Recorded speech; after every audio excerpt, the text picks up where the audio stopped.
A ver, imaginemos por un momento un modelo de negocio que es, digamos, fascinante.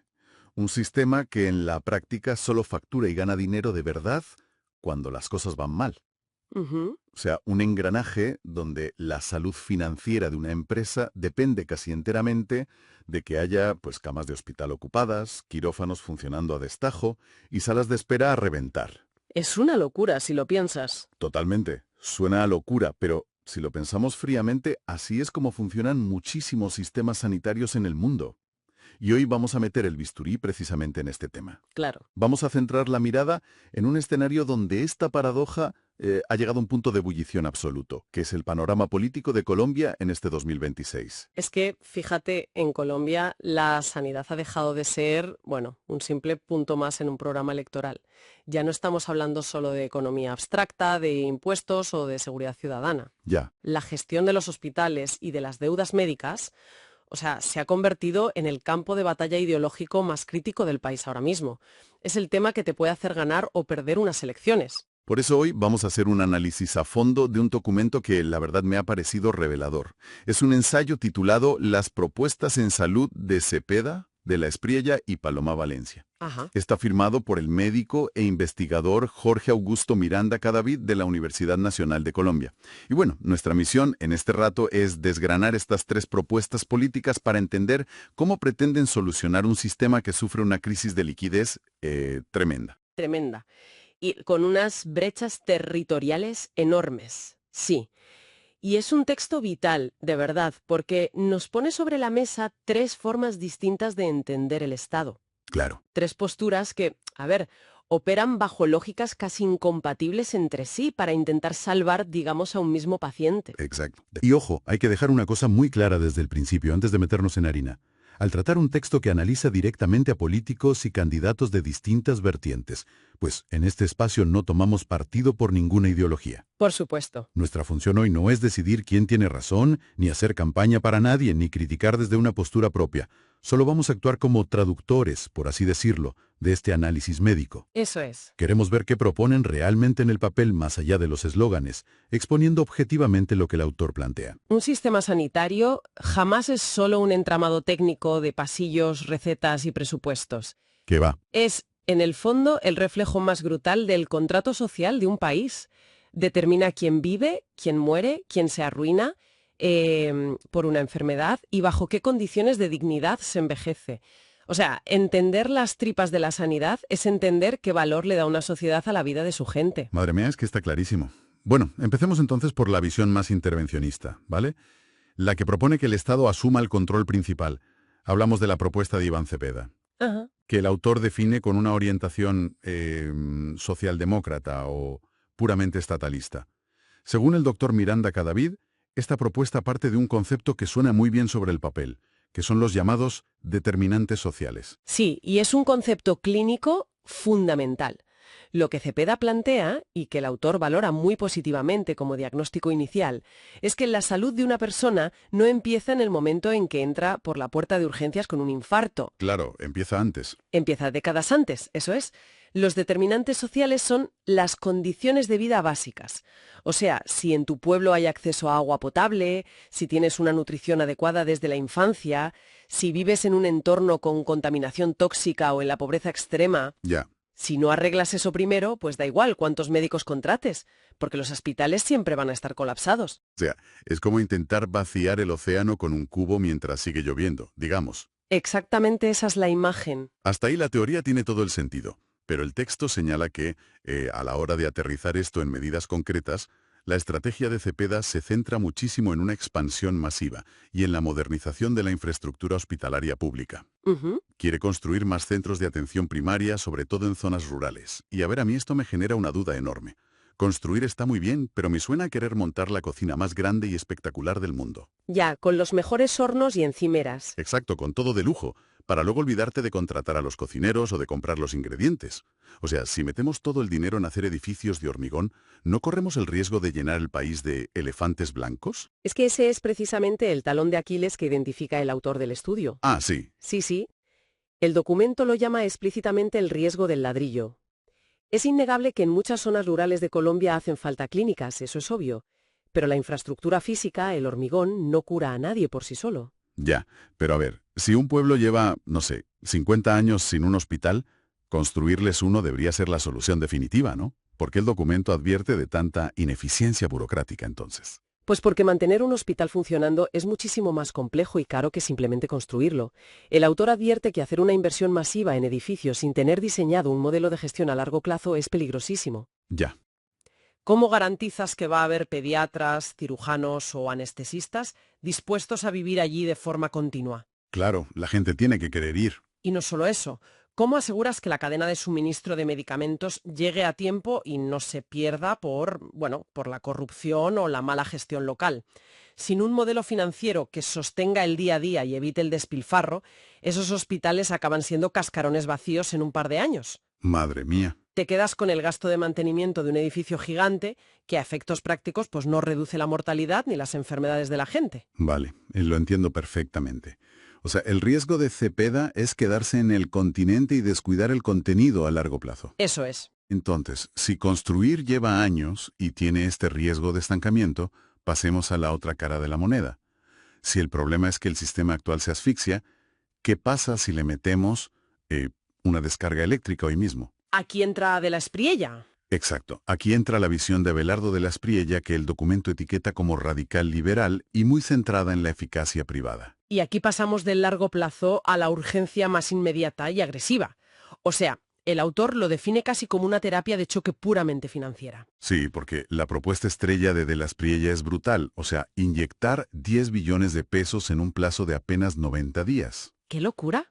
Y la clave no es solo la cantidad de dinero, sino el mecanismo en sí. El objetivo es saltarse por completo la intermediación administrativa de las famosas CPS, las entidades promotoras de salud. Ujú. Esto es para que el dinero fluya directamente del Estado a las clínicas, a los hospitales y al personal médico que, bueno, en muchos casos llevan meses sin cobrar. Claro, hay una deuda ahí real. A primera vista, y te hago un poco de abogado del diablo aquí, si yo soy un médico al que le deben el sueldo, que me paguen directamente saltándose al intermediario me suena a gloria bendita, la verdad. Lógico. Pero el texto habla de un riesgo de disrupción sistémica. ¿Por qué quitar al intermediario de golpe es tan peligroso? Porque, a ver, en el sistema de salud de Colombia, las EPS no son simplemente una ventanilla por la que pasa el dinero para que alguien se lleve una comisión. Mal que bien, y con todos los fallos que tienen, las EPS funcionan como gestoras del riesgo de la población. Frena ahí un momento. ¿Qué significa exactamente en la práctica esto de que gestionan el riesgo? Pues pensemos en un caso real, ¿vale? Imagina a un paciente con diabetes crónica y problemas renales. Vale. Su tratamiento no es ir un día al médico de urgencias y ya está. Necesita una insulina específica cada mes, necesita revisiones oftalmológicas y al endocrino y quizás sesiones de diálisis regulares. Es todo un proceso, claro. Eso es. Pues la EPS es la entidad que organiza toda esa ruta, negocia la compra masiva de jeringuillas para miles de diabéticos y coordina qué clínica atiende a ese paciente para que pase lo que pase, no se quede sin cobertura. Ajá. Si tú de un día para otro eliminas o dejas sin liquidez a esa entidad intermediaria y simplemente te dedicas a pagar facturas sueltas a los hospitales... Te quedas sin coordinador. Exacto. ¿Quién coordina el tratamiento de ese paciente crónico el mes que viene? Nadie. Claro, es como intentar cambiar el motor de un coche en plena autopista a 120 por hora. Desmontas la pieza central y pretendes que todo siga rodando sin problemas. Totalmente. Esa es la analogía perfecta. Y el documento detalla que esto genera varios colapsos simultáneos. Primero, que se fragmenta la atención. El paciente crónico se queda en un limbo absoluto, porque nadie traza su ruta médica. Puf. Segundo, se desestabiliza toda la cadena de suministros. Como ya no hay compras a gran escala, cada hospital tiene que buscarse la vida para conseguir medicamentos. Y tercero, a nivel macroeconómico, si el Estado inyecta 10 billones de pesos directamente sin una estructura de auditoría y control de calidad detrás... Hay un riesgo de despilfarro brutal. Brutal. El autor advierte de un riesgo altísimo de fuga de capitales y de corrupción. O sea, apagas el incendio de la deuda de hoy, le pagas a los médicos hoy, pero la casa se te va a volver a quemar mañana porque no has arreglado el cortocircuito que inició el fuego. Y peor aún, al no haber control sobre la pertinencia médica de lo que se factura, los proveedores podrían empezar a sobrefacturar servicios a lo loco, sabiendo que el Estado paga directamente las facturas sin revisar tanto. Ya, echa la ley, echa la trampa. Exacto.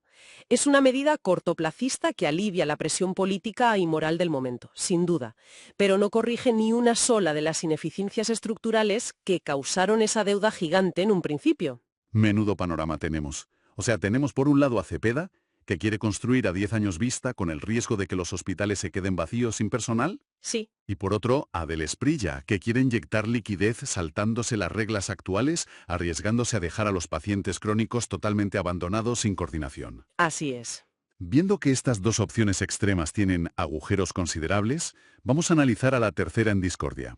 Alguien que parece decir, bueno, ni construyamos de cero, ni dinamitemos lo que ya hay. Vamos a engrasar la máquina. Eso es, vamos a hacer que la máquina que tenemos, con sus defectos, vaya más rápido. Hablamos de la propuesta conservadora y pragmática de Paloma Valencia. Sí, esta tercera vía es clave, porque es la que más intenta conectar con la frustración diaria del ciudadano de AP.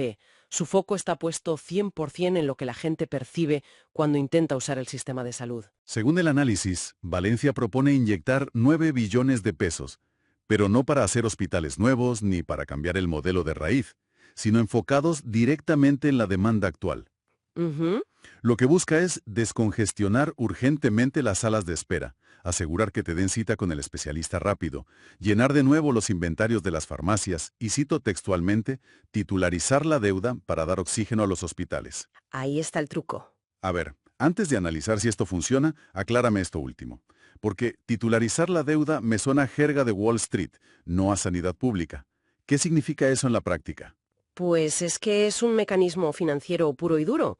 Básicamente, la situación es que hay un montón de clínicas y hospitales a los que las EPS o el Estado les deben dinero por servicios que ya prestaron en el pasado. Vale, Pero cobrar esas facturas es un proceso lento, burocrático, desesperante. Titularizar la deuda significa coger todas esas facturas impagadas, empaquetarlas y convertirlas en un instrumento financiero. o sea, en bonos o algo así. Eso es, en títulos o bonos que los hospitales pueden vender o usar como garantía para conseguir dinero en efectivo casi de inmediato en los mercados financieros. Ya veo. Es una forma de inyectarles liquidez rápida sin tener que esperar a que la administración pública resuelva todo el papeleo. Vale, entiendo el mecanismo. Es como, a ver, como pedir un adelanto al banco sobre un dinero que sabes seguro que te van a pagar en el futuro. Exactamente. Así que, con ese oxígeno financiero, las clínicas contratan médicos temporales, las listas de espera bajan de 6 meses a una semana y las farmacias vuelven a tener pastillas en los estantes. Claro. Desde la perspectiva de un paciente que está enfadado, esto suena a victoria total. Pero leyendo el texto del doctor Miranda, esto me parece el equivalente a tomarse el analgésico más potente del mercado para tratar una pierna rota. Tal cual. O sea, te quita el dolor visible de forma milagrosa, ya no te duele la sala de espera llena, pero el hueso sigue completamente fracturado por dentro, ¿no? Esa es la trampa de esta propuesta, y el autor del documento es muy crítico con ella precisamente por eso. El gran problema de Paloma Valencia, según el texto, es que consagra el status quo del sistema. Mantiene todo igual. Sí, es decir, ataca los síntomas más visibles y molestos. Y claro, políticamente es muy rentable, porque la gente deja de quejarse si les das la cita médica rápido. Pero trata al sistema sanitario como si fuera una máquina que funciona perfectamente y que solo necesita un chorro de aceite financiero para que los engranajes vuelvan a girar. ¿Y por qué eso es un error tan grave? ¿Qué es lo que no se está cuestionando en esta propuesta? Pues no se cuestiona el modelo de aseguramiento en sí. Se mantiene completamente intacta la misma estructura exacta que generó esos cuellos de botella y esas deudas multimillonarias para empezar. Es un modelo reactivo. Reacción a la enfermedad. Eso es. Recompensa tratar la enfermedad cuando ya ha aparecido, en lugar de incentivar la prevención.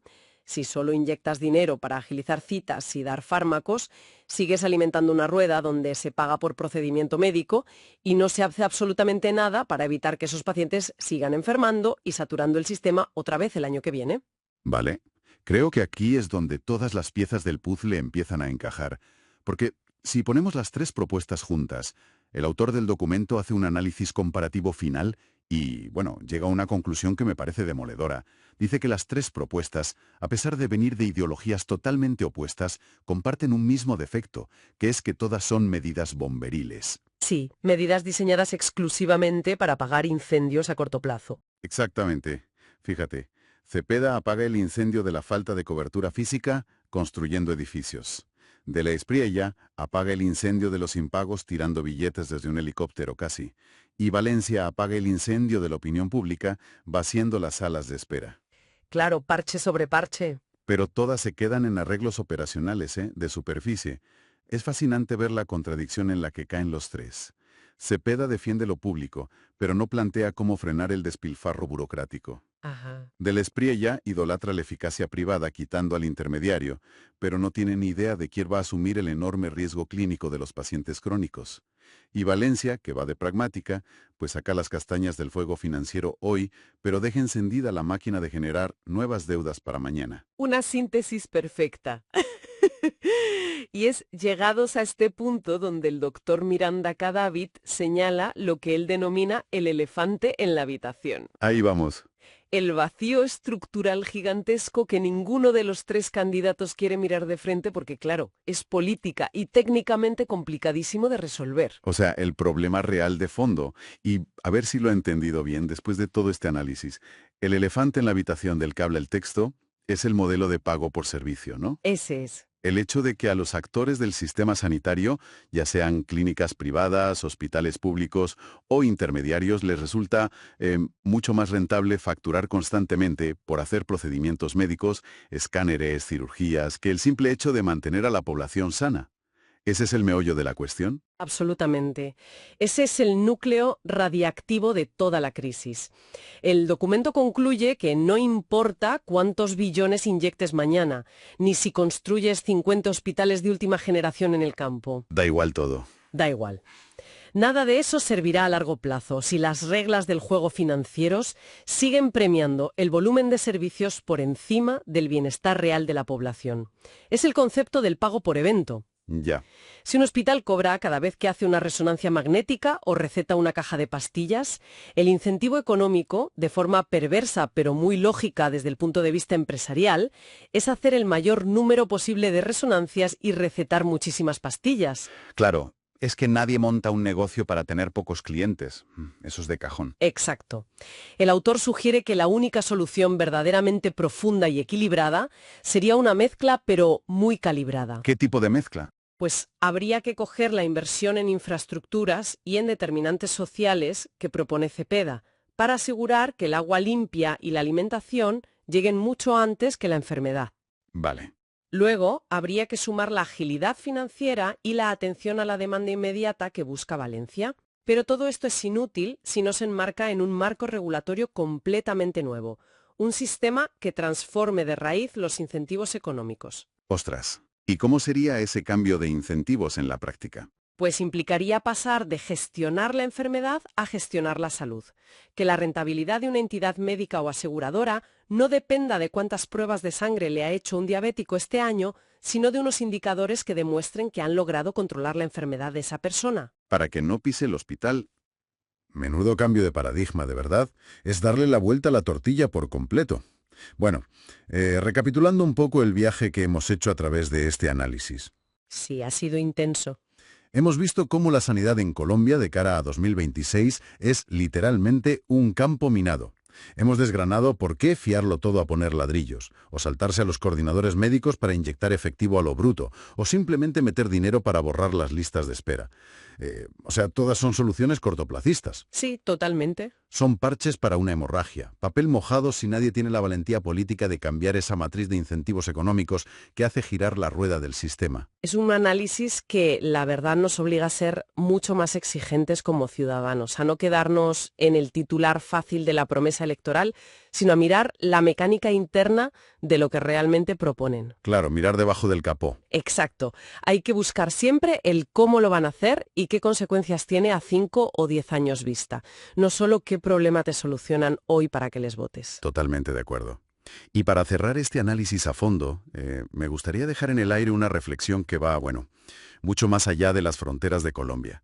Porque este debate sobre los incentivos económicos es el talón de Aquiles de casi todos los modelos sanitarios del planeta, lo mires por donde lo mires. Sin duda. Si vivimos en sistemas donde el dinero fluye y cambia de manos enriqueciendo a la industria, cada vez que una persona enferma, se deteriora y necesita un tratamiento, me pregunto, ¿Existe realmente algún incentivo financiero a gran escala, más allá de la incuestionable vocación y buena voluntad del personal médico, para erradicar definitivamente las enfermedades crónicas? Es una gran pregunta. Imaginemos por un momento ese escenario utópico o revolucionario que mencionábamos antes. ¿Cómo sería nuestra sociedad y cómo cambiaría la economía global en un mundo donde los grandes hospitales solo cobraran y fueran rentables por las camas que logran mantener vacías? Uf, cambiaría todo. Cambiaría todo. Es una pregunta incómoda, lo sé, pero necesaria. Y la dejamos ahí para quienes nos escuchan. Les invitamos a analizar cómo funciona su propio ambulatorio local o su seguro médico bajo esta misma lupa crítica. Ha sido un placer, como siempre, acompañarles en este rato de disección política y médica. Hasta el próximo análisis.